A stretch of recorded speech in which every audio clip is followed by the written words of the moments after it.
Omnibus is a production of iHeartRadio. This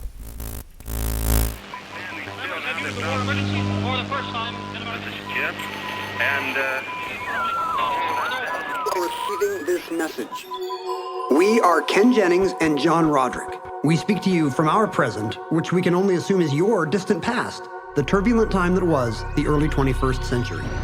Fearing the great cataclysm that will surely befall our civilization, we began this monumental reference of strange and obscure human knowledge. These recordings represent our attempt to compile and preserve wonders and esoterica that would otherwise be lost. So whether you're listening from an advanced civilization or have just reinvented the technology to decrypt our transmissions, this is our legacy to you. This is our time capsule. This is the Omnibus.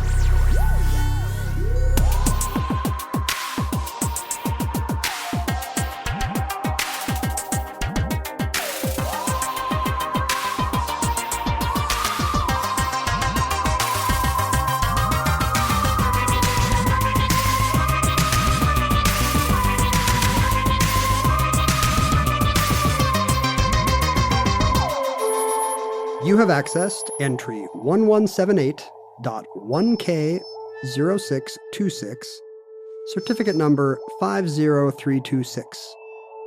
The Smoot. I had the privilege to meet with Oliver Smoot, who is a living length standard. And Ollie, this honor is normally reserved for kings and pharaohs. How did it happen to you? Well, I don't know about them, but I got it because I'm short.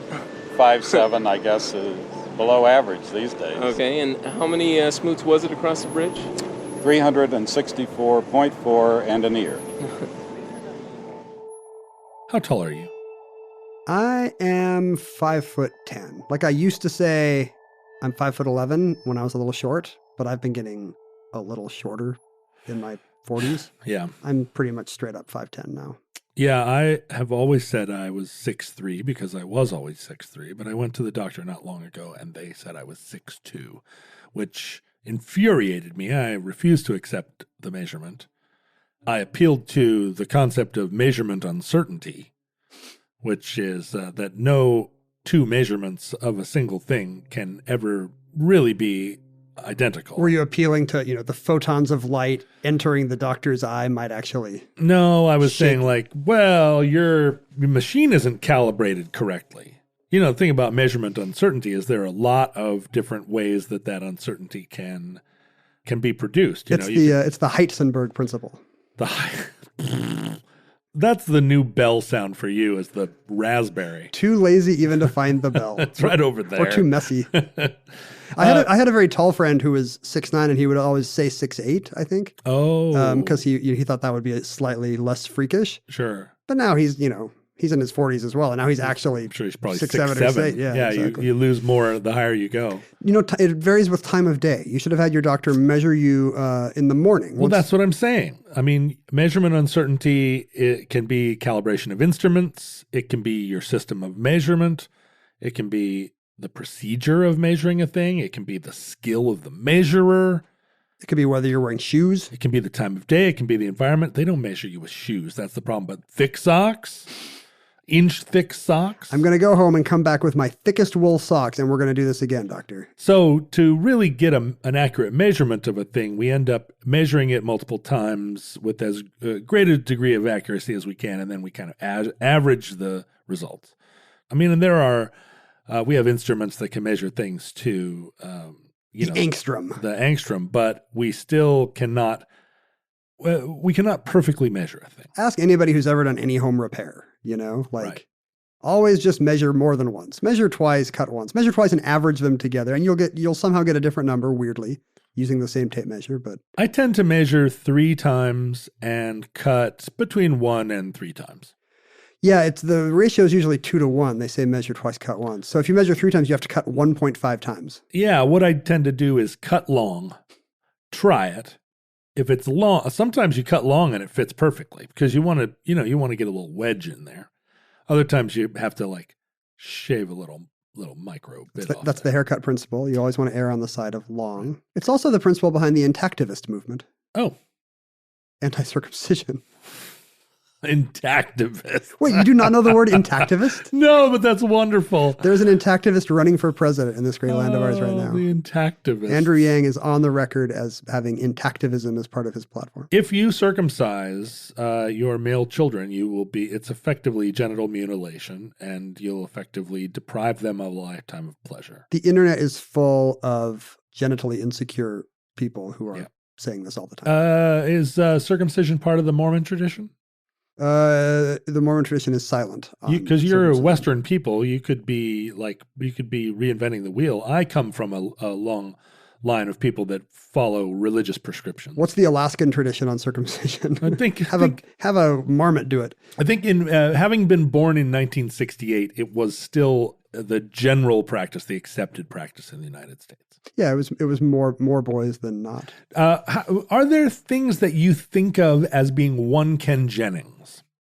Like one Ken, like if I was a unit of measurement, what it would be? What is, there have to be things where you're like, that's about one me. A Ken Jennings is 6 hilarious tweets a day. Like if you can do 6 really quality tweets. That's one Ken Jennings. The Ken. And if you do only 3, so I'm generally operating at about a half Ken. You're about a half a Ken. Yeah. You're a Ken. Yeah, 3 good tweets a day, and I put the phone down. I've never thought about this. What I would be it's newlywed game. If you were a dating game, if you were a unit of measurement, bachelor number 1, what unit of measurement would you be? What is a Roderick? I think of a Roderick as a unit of measurement of how uncomfortable an airplane seat is. Like one Roderick is one amount, like it's 20% larger than a typical accommodation for a standard human is. So a Roderick is, it's 20% larger than a human. It's 1.2 humans. Because if I get into the bunk, let's say I'm renting a hotel room in Sertogenbosch, there's every chance that the bed will be made to accommodate someone who is 5'10".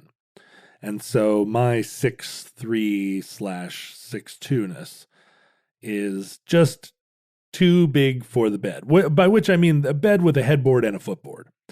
Or on a tour bus, if I climb into the bunk, it's just 20% too small. It's a forced perspective thing where you're not giant. No. You're just slightly large enough for things to look and feel a little off. Yeah, I'm large enough to be on the upper scale of what a standard off-the-rack extra large shirt will accommodate. So an extra large shirt from Zara or Uniqlo will make me look like a pork sausage that's been on the grill for 10 minutes. There actually is a unit called the rod. Yeah. A rod is 16 and a half feet. And when you're... So you're about 10 feet short of a rod.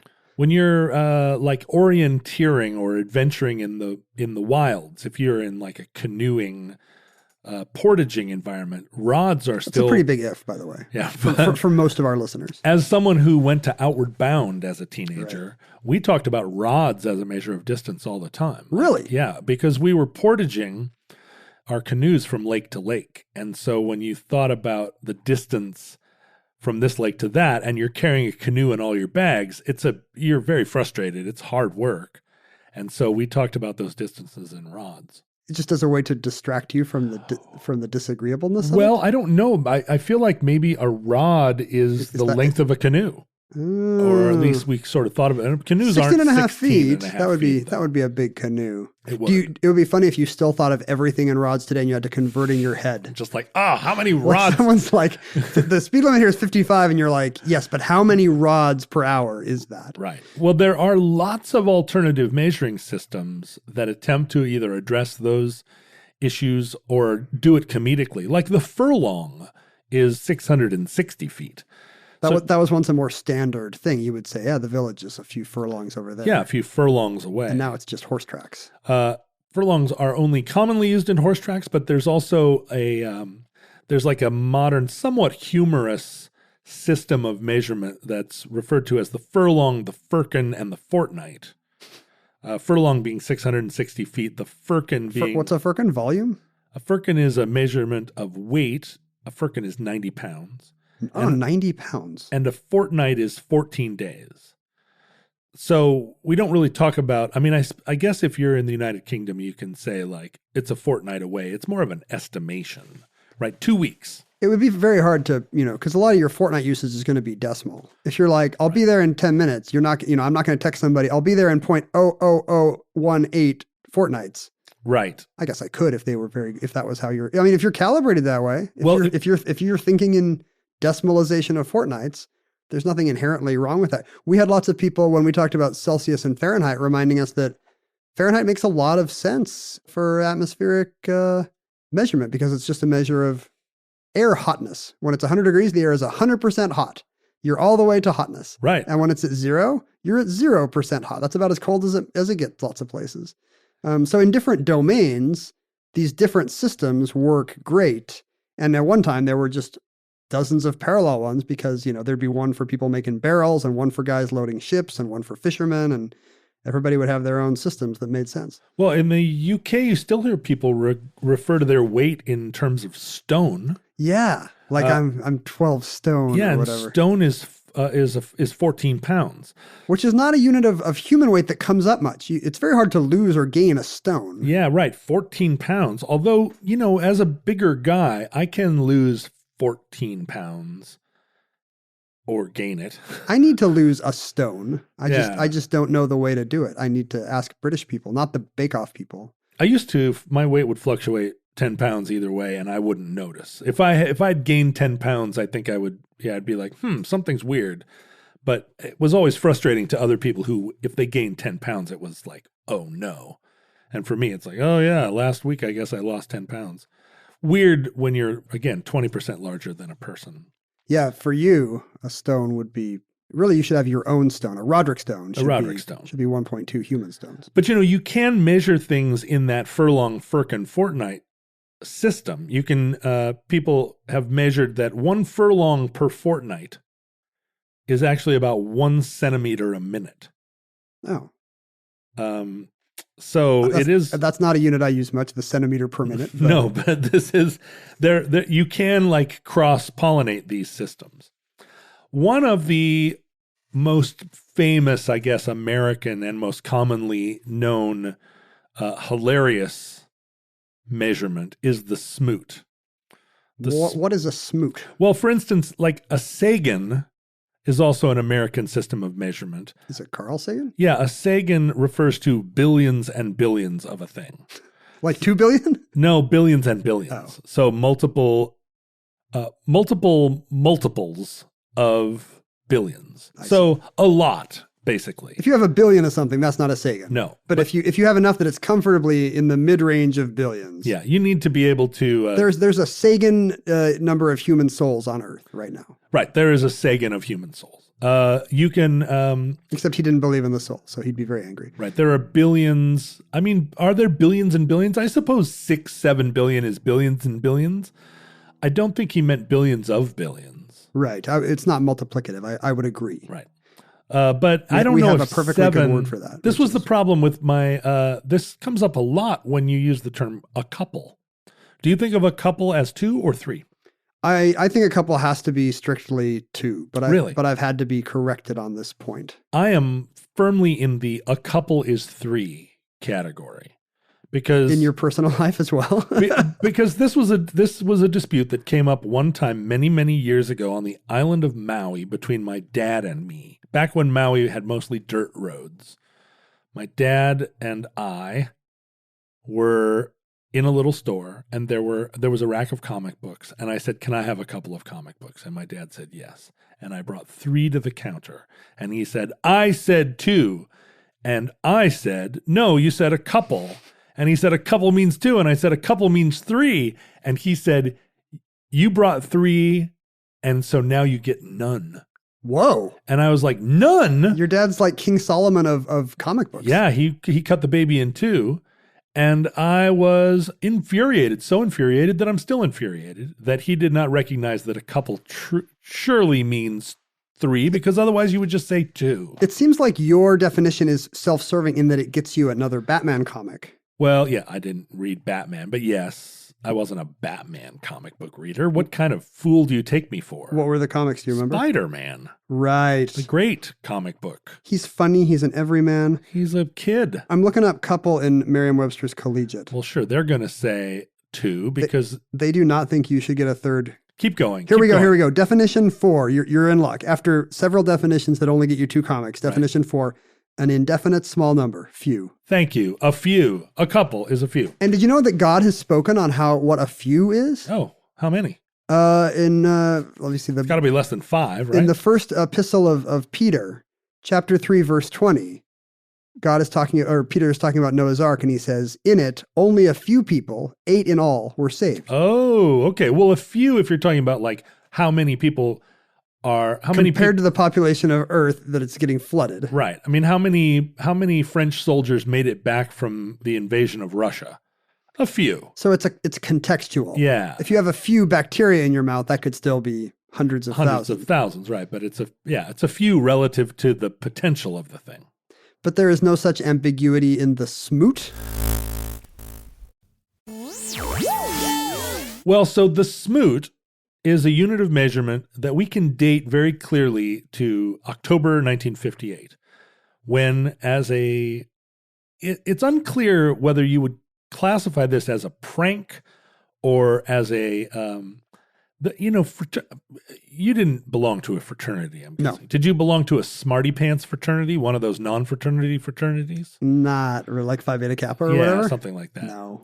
I didn't either. I, in fact, during my college years was arrayed myself against fraternities because you have to have a reason to live. You have to have a purpose. I don't know the Greek letters in order. I'm not eligible. I guess I don't either. Anyway, a frat boy, let's just call him that, from 1958 by the name of Oliver Smoot, although he was a frat boy at MIT, so it's not quite the same as like a frat boy at the University of Alabama. Yeah, I don't think of MIT as a Greek system hub or nexus, but it's certainly a prank nexus. Super high prank level at MIT. Nerd pranks, like turning their little dome into R2-D2 every year, right, or whatever. And, lol. And very kind of elaborate, nerdy pranks, right? Like, I feel like it was the first place I heard of college students like taking a Jeep apart, yeah, and reassembling it in the library, right? In the library. How did it get in there? Or actually taking out walls so that somebody's dorm room doesn't exist. It just becomes the end of the hallway. Right. Or my old plan to put some of the former Bush administration people into a shipping container buried in the desert and change the dimensions of the walls by micrometers over the course of time. Also put mescaline in their water. I'm not clear on how this prank works at all. Oh, well, it's a great prank. It's a long con. But Oliver Smoot and his fraternity brothers, and I can only imagine the like sort of beery moment where they settled upon this. But they decided to measure the Harvard Bridge across the Charles River, mm-hmm, which is the bridge. The bridge is not named for Harvard College. It's named for the same Reverend Harvard after which the college was named. Right. Because the bridge actually takes you right to MIT from Boston. They decided to measure the bridge in terms of how many smoots, which is to say how many times you could lay Oliver Smoot end to end across the bridge. So they laid Oliver Smoot down, they marked him at his head, and then he got up and moved. Oh, he's not unconscious at this point. They're not moving him around. No, he's having a good old time. Then he would get up and lay down again, and they would mark another Smoot. And I think it does seem like college was less fun in the 50s. If this is the wild shenanigans they got up to. You know, they obviously, they didn't have like Halo to sit and play. But this does feel like a kind of MIT style goof. And I can only imagine that they picked Oliver Smoot because Smoot does sound like a unit of measurement. So they already had in mind the measurement before they did it. The measurement did not come from the bridge game.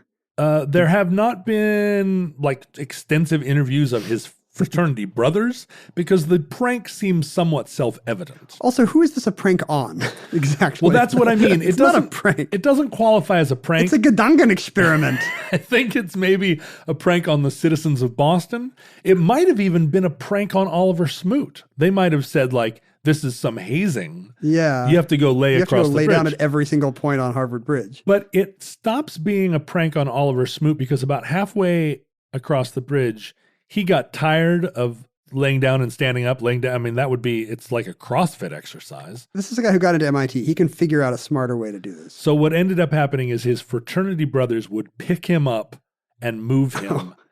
I thought you were just going to say they have a stretch of painter's tape his height. No, they didn't do that. You have to actually do it with a Smoot. Well, and this is where we get into measurement uncertainty because they're, making a chalk line at the end of one Smoot, and think about You've got the width of the chalk mark to reckon with. You've got the height of his hair. You've got, is he... You've got shoelaces. Over time, is he stretching out as they go? And also like operator error. Yeah, it's not clear to me that if I lie down, I'm always the same. Small decisions about like how straight my legs are don't really affect your standing height, but they do affect your Smoot height. Arch your back. Exactly. But I think in the middle of the night on October 4th, 1958, it was sufficient to just sort of generally measure like an estimation of a Smoot, basically.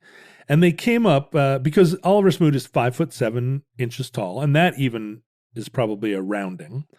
But they decided that the Harvard Bridge over the Charles River was 364.4 Smoots, which for comparison is 2,035 feet or 620.1 meters. There's a real plus here is that they picked the guy with the funniest name. I wonder if that was part of it. Well, that's what I mean. Like a Smoot sounds like if his name was Anderson, you wouldn't say how many Andersons is it across the bridge, although that would kind of work. How many Jennings is it from here to there? I noticed when you and I were doing our names, a Roderick actually sounds like a plausible unit of measurement, more so than a Jennings, I thought. Yeah, but a Smoot, a Jennings is a thing that you would measure, I think, the amount of heat from a thing. Well, like it's 250 Jennings. You'd just say Jennings.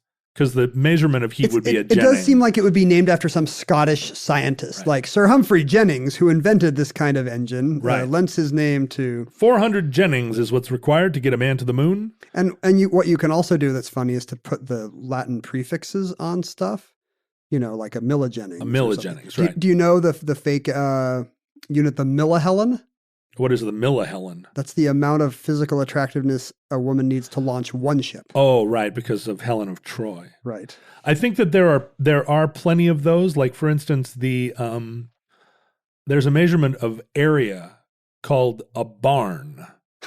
And a barn is a measurement of area of 1 times 10 to the negative 28th meters squared. Oh, a very small barn. A barn is a term of art used by, and it's actually a measurement, it's actually defined.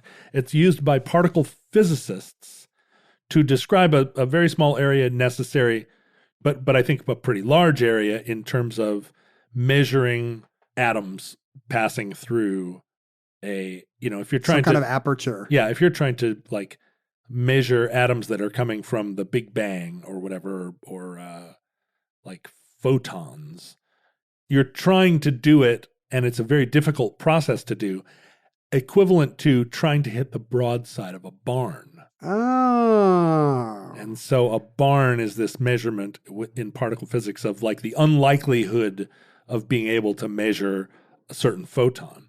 But in trying to extend that system of measurement, there's something called a barn megaparsec, which actually is an amount of area that is like in measurable in the centimeters. How many barn megaparsecs can you do the Kessel Run in? In 7 seconds. I can do the Kessel Run in 7 seconds of barn megaparsecs. Well, remember the child's rhyme, 7 seconds to the Smoot, 10 Smoots to the hogshead. While we're on the subject of Smoot's name being funny, did you know Smoot is a historically Mormon name? Tell me more. I looked up Oliver Smoot. He's actually Oliver Reed Smoot Jr. So not named after Oliver Reed, the famous British alcoholic. That would be very actor. odd since he was born in 1940. His parents were like, I'm going to be a big fan of this young actor of Sons and Lovers. If he's named for Reed Smoot is one of the first, maybe the first senator from the state of Utah upon statehood. Really? but he was there was an argument over whether to seat him in the U.S. Senate. He was also a Mormon apostle at the time. Oh, and this is a difficult time for the Mormons in polygamy, the U.S. Senate. polygamy era still. Right. The church is still tacitly winking at polygamy, and so it becomes a big international cause. This is right after Utah became a state. Yes. And part of making it a state was that they came up with this, or rather, there was a lot of conflict about making it a state because of this. Until the church disavowed Yeah, right. plural marriage. But Smoot eventually did get seated. The Smoot-Hawley Tariff Act, which is kind of a funny AP history punchline because it's got a funny name, is named for Reed Smoot. So I have to think that an Oliver Reed Smoot from 2 generations later must have some kind of Utah heritage, although I can't be sure. Well, interestingly, there is another contemporary hilarious measurement system named after a Utah senator. Wait, really? Yes, we're talking about the Garn. Oh, there's a barn and a Garn. Yeah, this Garn, I can tell you, that's Jake Garn who went into space. That's right. And Jake Garn, the Utah senator who was the only sitting congressman to go into space, the wags at NASA refer to a Garn as a measurement of space nausea. Oh, right. That you experience when in space. So if you go into space and become so nauseous that you barf, it is said that you are experiencing 1 Garn.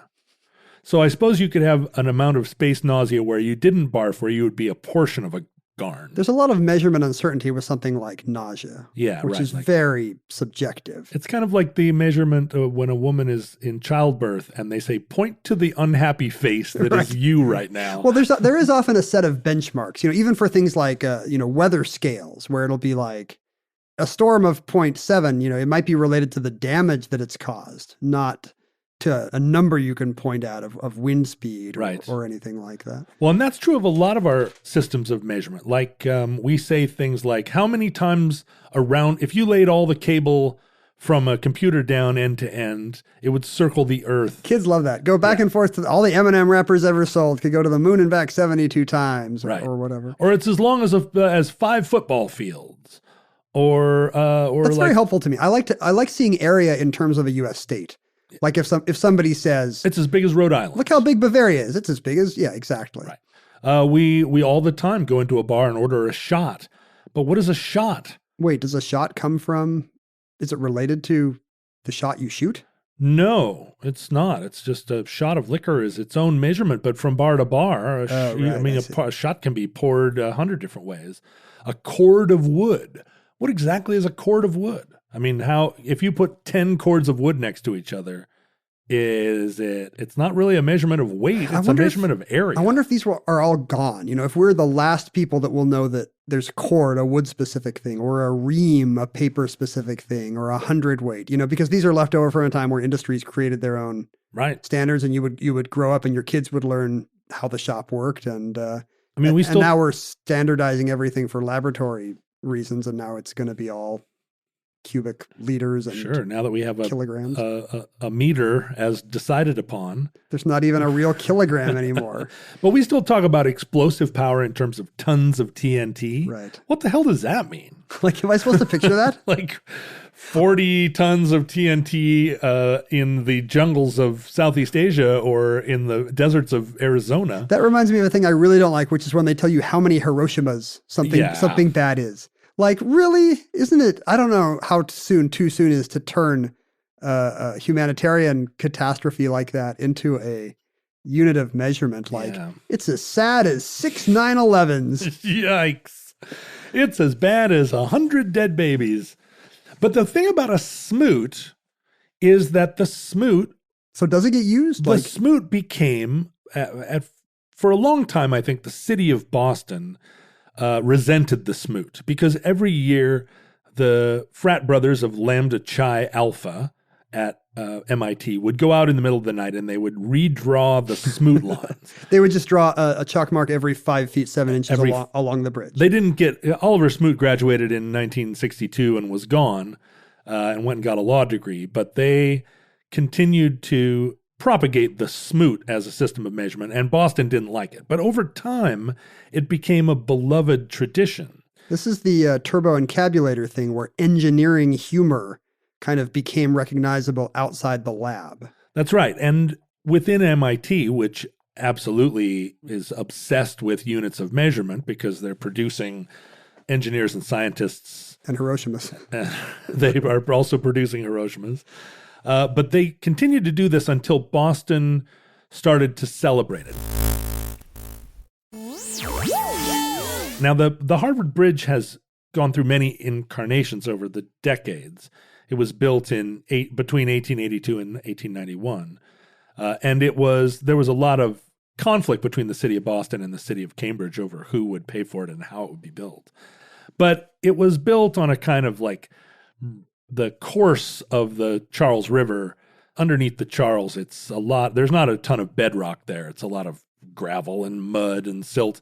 And so the bridge was built in a kind of unstable way. And over the decades, it's been replaced multiple times. So that the Charles Bridge that you see today, the Harvard Bridge that you see today is in a way a kind of facsimile of the original Harvard Bridge. Every time they rebuilt it, they kind of made it look more or less like it used to look. Right. And at a certain point in the 1980s, they rebuilt the bridge. They did a major rebuild. And by this point, so the city of Boston kept trying to eliminate the Smoot. And Boston's always trying to ban something. They are. They're trying to ban D.H. Lawrence. They're trying to ban the Smoot. And they had, at a point, a plan to station guards on the bridge to keep. What are they against? The chalk mark? They don't like the chalk mark? Well, they just don't like that it defaces the bridge, because the Smoots also inspire other people to come do chalk artwork and other things on the bridge. I see. And also if the Smoot were existing on a piece of paper somehow given to tourists explaining the Smoot, Boston does not object to it as a unit of abstract concept. They just don't like chalk on their bridge. And also then there became a tradition of measuring how many Smoots it was across the bridge from each end. And because 5'7" is a strange unit of measurement, the two Smoot marks don't overlap. They kind of vary as they go across. I see, because it ends with a fractional Smoot. Right. And also there are marks at 50 Smoots and 100 Smoots. The actual measurement of the bridge is 364.4 Smoots and an ear. So, Is it his ear? His ear. Yeah. Oliver's ear? The distance of one ear. Anyway, the city of Boston, trying to eliminate the Smoots, realized that the Boston Police Department actually used Smoot markings to determine the place where accidents occurred in police reports and other crimes. So instead of saying roughly a third of the way across the bridge, they were like, it was at the 72 Smoot mark. So non-MIT people are now thinking of that bridge, at least in terms of Smoots. So I first visited the Harvard Bridge in 1986 and was not familiar with the Smoot and walked across the bridge and was confused and delighted by all of the action on the bridge, all of the markings and hash marks, and the word Smoot is used repeatedly. Are these now permanent fixtures of the bridge, or are it's transitory chalk mark? Well, so in 1986, when I visited, this was before the reconstruction of the bridge. And so the bridge was kind of falling apart, and it was decorated with all this Smoot talk. And at some point... Smootomabilia.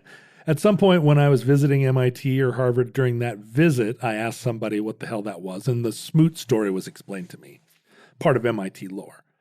So when the city of Boston rebuilt it during that period, the engineers that rebuilt the bridge in the employ of the city of Boston, instead of using the standard 6-foot length for sections of the sidewalk, they actually built the bridge with sections of the sidewalk at 5'7" long. So there's like sidewalk, essentially the sidewalk cracks that will break your mother's back are now a Smoot apart? One Smoot apart. Oh, that's great. So Boston now has 100% embraced the Smoot as a unit of measurement. The bridge is measured in Smoots, although the chalk marks continue to not coincide with the sidewalk Smoots, because it depends on where you start measuring the bridge.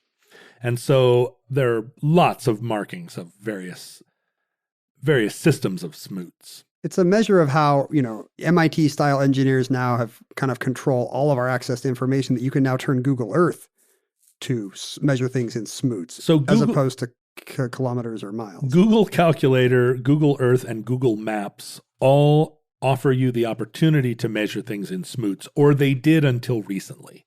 And Google, I guess, decided that they weren't going to be a whimsical company and they were going to eliminate smoots from... Their search engine will still do it. Like if you just type into the Google search bar, 3 furlongs to centimeters, it will tell you 60,350 centimeters. And if you type in 100 smoots to kilometers, it will say 0.170018 kilometers. So you could continue to measure things in smoots, even not in Boston, not on a bridge. If you were so inclined. Now, hilariously, and once again, we don't know very much about Oliver Reed Smoot. He's a public figure. A thing has been named after him that will exist long after he is gone. In our era, he's still alive, right? He's still alive, that's right. And he is cousins with a Nobel laureate. There's a more famous Smoot, but he doesn't have a unit. George Smoot is he won the Nobel Prize in... Which one? Physics. He's a physicist.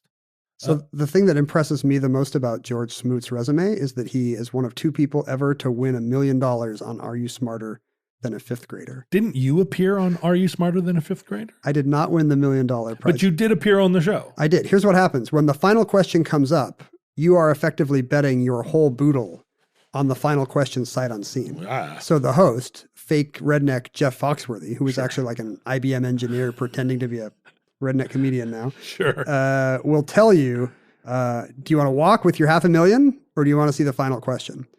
So you're betting $500,000 on a random trivia question that's going to appear. That a 5th grader might know, though. Sure, but it's all stuff from a 5th grade textbook. Like I had looked at all the $1 million questions, and some of them were very hard. Oh. What's the maximum number of years you could serve as U.S. president? Oh, there is no maximum. There is a maximum. There's 8. No, wait. Because you could, let's see, 8, 9, 10, 11. You can serve up until, if it's more than half a term, you're ineligible to run the second time. What, really? Yes, you can actually inherit the Oval Office without being elected, serve a full 2 years. That's how the 20. So 10. Yes, is the answer. That's how the amendment is written. Yeah, 10. Oh. And so, and there are plenty of questions. I would have gotten like that right after 3 times. But there's plenty of which constitutional, what's the name of the first U.S. space probe, blah, blah, blah, or which constitutional amendment? A lot of this stuff is legitimately hard. And so you step back. I stepped back and took my $500,000 and went home, but they show you the question. Oh, what was it? What political party did John Adams belong to? The Whigs. Yeah, I'm sorry. You have just lost $500,000, John Ouch. Roderick. What was it? Or sorry, the Know-Nothing Party. I have to say it in Jeff Foxworthy voice. You just lost $500,000. I guess. What was the answer? He's a Federalist. Oh, of course. Jefferson was a Democrat Republican, and he faced off against it. And I knew it, and so you can see my face kind of fall. Yeah. But George Smoot is more of a man than me, apparently. He went all the way to the million. He decided he would risk it all in the $1 million question, which was, in what state would you find Acadia National Park? Maine. That is correct. You just won $1 million back. Yay! Hooray! So maybe the Smoot should be a measure of game show testosterone. I knew the Federalist one too. I got excited. I'm only like 0.5 Smoots when it comes to game show balls. See, this is the problem. You're good at these things. I would I would never have even made the buzzer. I would have been all confused. I would have been tying my shoes. You'd be flustered. What's interesting about Oliver Smoot, and this gives a sense, although he has his Juris Doctor, this gives a sense of either the sense of humor of international governing bodies that we do not think of as having any sense of humor whatsoever. That famous UNICEF sense of humor. Or whether Oliver Smoot became the Smoot because he was a member of an academic culture that was already concerned with systems of measurement, which seems also likely. But in 2001, he was elected the president of the American National Standards Institute, which is a voluntary, nonprofit organization devoted to getting all of the different systems of measurement standardized in American science industry and so forth. He took over American Weights and Measures. And then in 2003 was elected president of the International Organization for Standardization, which is the global body concerned with standardizing measurement. There's probably something in their bylaws whereby it's like, here's how a chairman is elected, but if a man can appear, like whoso can, right? It's like the sword and the stone. Whoso can appear, who is already a unit of membership, he may take his rightful place at the head of the table. That's what we can, I guess, cannot know until we actually talk to Oliver Smoot. Which came first, the chicken or the smoot? And that concludes the Smoot. Entry 1178.1K0626, certificate number 50326, in the omnibus. Listeners, we come from a dystopian time of social media. What unit would you use for social media? What's a 1 beard second of attention. Beard second? Yeah. Is that like a mansplaining unit? Exactly. Actually, a beard second is a measurement. What's a beard second? A beard second is how long it takes, or how long a beard will grow in a second. Oh, it's a unit of length. Yeah, which is effectively... It must be length. That must be less than the width of an atom, isn't it? It's effectively 100 angstroms. But the beard second then kind of like reverse engineered the beard inch, which is how long it takes for a beard to grow an inch. How much time it takes for a beard to grow an inch. So a beard second is a measurement of length. And a beard inch is a measurement of time, and it takes 29.4 days for a beard to grow an inch. And Google calculator will turn also measure if you want to know how many beard inches or how many beard seconds it is to grandma's house. Yeah, or beard inches. Like how long does it take? Speaking of measurement uncertainty, that implies that all beards grow at the same length. Is that in fact true? Well, and I think that the International Organization for Standardization has a different amount of time for a beard inch than Google calculator. Because it's all these hairless Scandinavian men. That's right. They're like, that's not how long it takes to grow a beard inch. Whereas, like all the incels there at Google are like, oh, I grow a beard. Yeah, the social media unit is probably like the fedora or something. Herp derp. It's how fast it takes you to swipe away from someone on a dating app. How many fedoras does it take for a woman to quit being on Twitter for 2 months? It's probably a fractional fedora. It's probably like, it only takes a few centa fedora to chase a normal person off of Twitter. If social media still exists for you, we weep for you, we feel bad for you, but we are also hopefully still there for you. At least from our lifetime, our tweets are archived at Omnibus Project, as well as at Ken Jennings and at John Roderick, where you can also find photos of John, speaking of fedoras, in a variety of hats. We also had a Facebook page. We say had, but we didn't start it up. No, it's a fan-based community that we have almost no authority within. We have some authority. We can, if somebody complains about a post, we can delete it. But generally, when I see complaints about a post, they seem fine to me, and I can't tell why people are complaining. When people say actually and then offer like a correction, you usually say something to the effect of, listening to our podcast is voluntary. Why don't you go find a hobby? And when somebody... I don't think I say that. I object to that characterization. When someone corrects me, I give like a really huffy... paragraph-long explanation why. Oh, I thought you were going to be all gracious. No, I thought you were going to be the gracious one who said, thank you, you're right. I looked it up and, sir, you are correct, and this has changed my life. No, I'm even grouchier, and I like steam post, and then I stay away for 2 weeks. I feel like I have a bright line, where if somebody makes a correction and they're absolutely right, I will be like, good catch. Right. Well, I do that too if they're absolutely right. But if it's somebody just taking it like an uncharitable view of something we said, or like, the typical online fault-finding mechanism, right? Then I will be like, please, I don't see why we have to do this. So why does this interaction exist? Yeah, that's right. So check out the Futurelings on Facebook. It's a wonderful place. None of this ever happens. We don't actually complain about them. In the space of a year, I've only left 2 Huffy posts. Is that like HuffPost? Well, it's a measurement of how fun a Facebook group is. It's a per annum. It's like 2 Huffy posts. Great. And that means I've only left 2 Huffy posts. There are like if I go on Reddit, I leave 2 Huffy posts an hour. If you really want to send us corrections, you want to do that face-to-face. You don't need to humiliate us in front of a crowd. Please send that via individual correspondence to theomnibusproject@gmail.com, or if it comes with some kind of physical artifact that proves your correctness, if you need to show us Exhibit A. Right. Or send me a calligraphied letter explaining how I'm wrong, which someone did.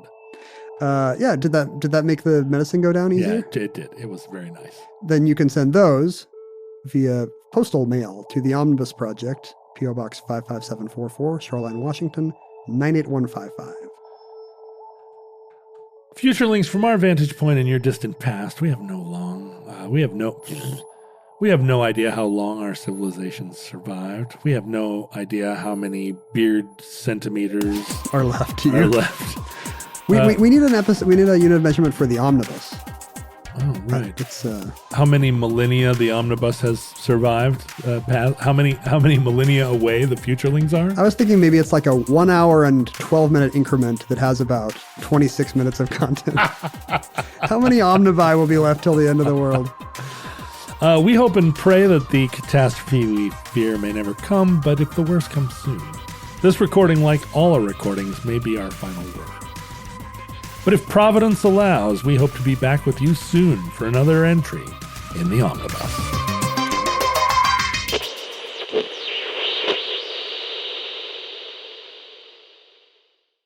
For more podcasts from iHeartRadio, visit the iHeartRadio app, Apple Podcasts, or wherever you listen to your favorite shows.